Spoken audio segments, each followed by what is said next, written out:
Good morning, everyone. Good morning, Rabbi. Good morning, Rabbi. We are learning Mishna Yevamos, Parak Tes, Chapter 9, Mishna Hey, Mishna 5. Okay. Bas Yisrael Shnisas L'Kohen.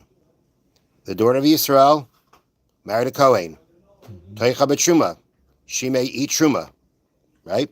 That's that we've mentioned many times before. She marries a Kohen. She now basically takes on the status of her husband, and she can eat Truma. Mace. Let's say he dies. And she had a son from him.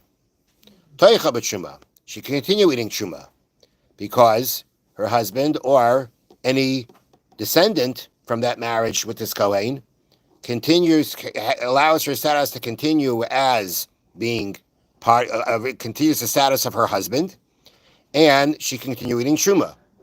And even though the Mishna says the word Bain, son, the same thing applies to a daughter, and the same thing applies to a grandson or granddaughter, as long as there's some kind of a descendant that comes from this marriage that's around, that can allow her to continue eating Truma. Now, Nisas Levi, her husband, the Kohen, died. So what'd she do? She got married to a Levi. Toicha b'maiser. All right, she can eat maiser. Can she eat Truma? No more, because now she has the status of her husband who's a Levi. So no more Truma, but now she can eat maiser. And remember, our Mishnah is following the opinion of Rabbi Meir that a Yisrael cannot eat maiser. The only one that can eat maiser is a Levi or a Kohen. So therefore, what allows this Bas Yisrael, the daughter of Yisrael, to eat maiser, because she married a Levi. Mace, if he died, and she had a son from him, who's still around, she continue eating maiser. As long as that child or any descendants is still alive from that marriage, she can continue eating maiser. Now, Nisas Yisrael, after her husband the Levi died, she got married a third time. This time she married a Yisrael. Not a Kohen, not a Levi. Lo soichal, lo b'truma v'lo b'maiser. No eating truma or maiser. She now takes on the status of her husband. Mace, if the Yisrael dies, v'lo hemenu bain, and she had a son from him, lo soichal, lo b'truma v'lo b'maiser. Again, she cannot eat truma nor maiser, because as long as there is a descendant of that marriage to Yisrael around, then she continues that status of her last marriage, and therefore that will disqualify her from Truma or from Meiser. Now, all right, so we got the story so far, right? This woman was once married to a Kohen. She had a son from a Kohen. She was married to a Levi. She had a son from the Levi. She was married to Yisrael. She had a son from a Yisrael. All right? Now, things start unraveling in the opposite direction. Meis b'no Yisrael. Her son from the Yisrael died. And there are no other surviving descendants from this marriage. So there's nothing left of this marriage to the Yisrael. Toicha b'maiser. She can now go back and eat maiser. Why? Because her son from the Levi is still around.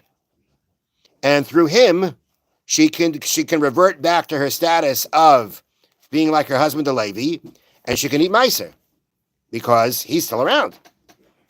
Meis b'nami Levi. Now her son from the Levi died, and there are no other descendants from this marriage. So now, what is she left with? Her son from the Kohen. So therefore, toicha b'truma. She can go back to eating truma, because since the only surviving relative now is the son of the Kohen, so she goes back to her status of her husband, the Kohen, and she can eat truma.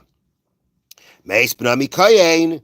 But now, if her son from the Kohen dies, so there's nothing left from the marriage of the Kohen, nor from the marriage to the Levi.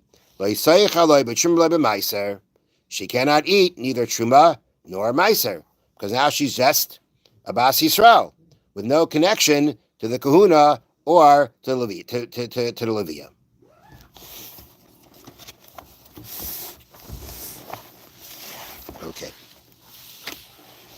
Okay, so the Chofetz Chaim was saying that there is no blanket permission to say Lashon Hara to your wife and any relatives unless they're doing it to protect them. She's running the store, and you have to warn her about the unsavory customers. You have a partner who you do business with, and he's engaging in business with certain people that you know are not trustworthy. You can tell him. Now, in this case, even if you don't actually know it, you don't have any experience with them to know that they're not trustworthy, but you've heard that about them. He can also tell her what he has heard and to make her aware and to warn her for the future.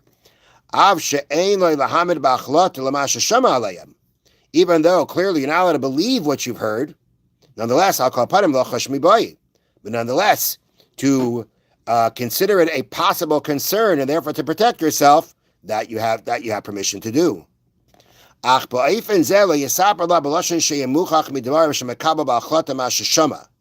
Just that in this kind of situation, when you're telling her this, don't tell it to her like, oh, they are untrustworthy, which would mean that you're accepting what you've heard. I have heard so-and-so about this person, such and such about this person, and therefore don't give him on credit. But don't say it in a way that, yes, this is for sure. This is what I've heard. And therefore we got to be careful. That's the way you have to say it. That's the way you have to phrase it to her, to the partner, or in any situation where you may be permitted to warn someone, but you have to make sure to say it in a way that doesn't come across that you're accepting it as a fact. Have a wonderful day and a wonderful Shabbos. Thank you, Thank you, everybody. So have you heard these stories?